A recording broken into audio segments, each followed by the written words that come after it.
Hey guys, this is Ninja Dog, and today we're doing the 200 Days World Tour. I'm gonna do one of these tours every 100 days, just so you guys can really see more in depth how the world's doing and what it really looks like. The place I'm gonna start with over here is where I've been living most of the last 100 days. So this is kind of my chest area and my furnace area and just all of my essential items with my crafting. The chests aren't organized whatsoever, as you can see, so that's kind of unfortunate. There's my bed, here's my table, which I'm definitely gonna remove because it's wasting literally all my diamonds.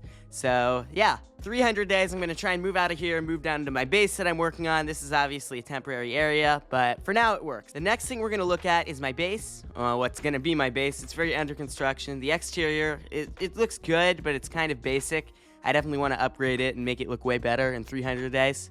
When you drop down here, this is where all the real magic's gonna happen. There's gonna be a little water bucket puddle down here that you land in, and then there's gonna be a giant tree like spiraling up through the base, and then like a path that snakes around the tree to the top level. It's gonna be really cool. I have a lot of plans for this area. Obviously, it's gonna be more decorated than it is right now as well. I'm gonna like make all the walls wood or something. So I really have great plans for this area. For now, it looks pretty basic, but you can really see what I'm going for here.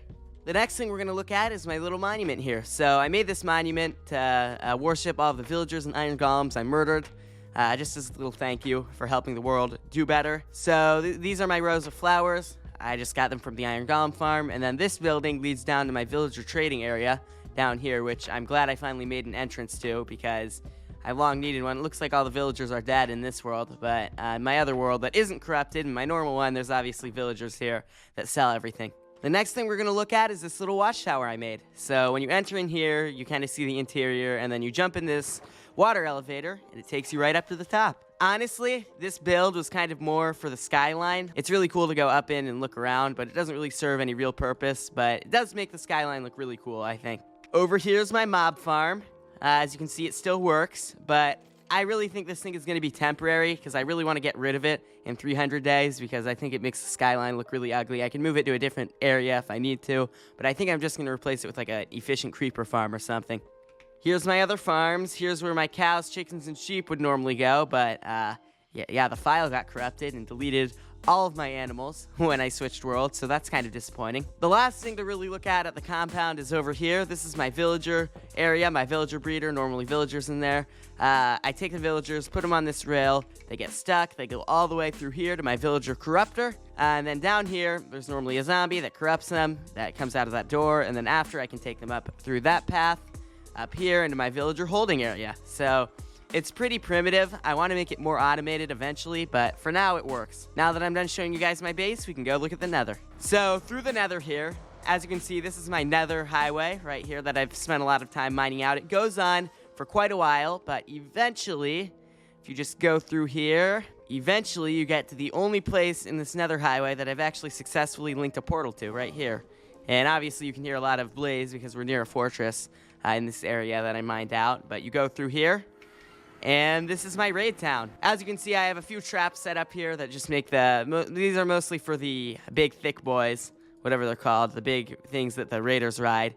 They're very effective against them. They just walk right in and then die. And then obviously, I have all these walls around the exterior to protect the villagers. And by villagers, I mean villager, because this right here is the only villager I have in the base. It's really efficient only having one because you can just trap him and then the raiders can't kill him. So it's really efficient. I definitely recommend only having one villager in your raid village because then you can just run away at any point and then come back and the raid will still be happening. So you basically never lose raids with this trick. I definitely recommend. We're now back at my compound, and over here is my farming area. So eventually I'm going to add more stuff to this, like different crops like carrots and like a bunch of other stuff. For now we just have melons and wheat. Eventually I'm going to make some melon villagers so they can buy all my melons for like 1 emerald a piece. I think that'd be pretty cool. And then the wheat is mostly just a food source. Eventually I want to graduate from eating bread all the time, but for now bread is a good enough food source for me. The last thing I want to show you guys is all the stuff I go around wearing. So this is the stuff I took off my body before the tour.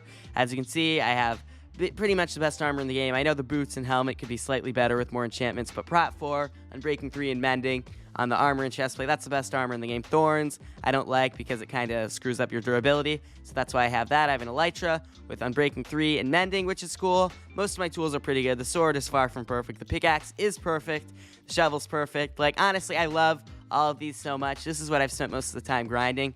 on 200 days. That's why, honestly, I did get a lot of progress done on the base, but most of my time was spent on these tools.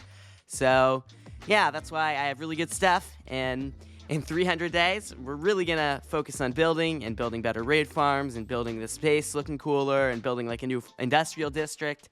I'm really excited for 300 days. I know we're gonna get a lot done. So yeah, that's it for the video for now. Like and subscribe if you want to see more original content. I'm gonna try and upload twice a week, mostly original content not related to this video, and then I'm obviously gonna plan the world in the meantime. So expect 300 days in the next couple of months, because I always take my time on those videos to make sure they turn out really well. So thanks for watching, like and subscribe, and I'll see you guys in the next one. Bye!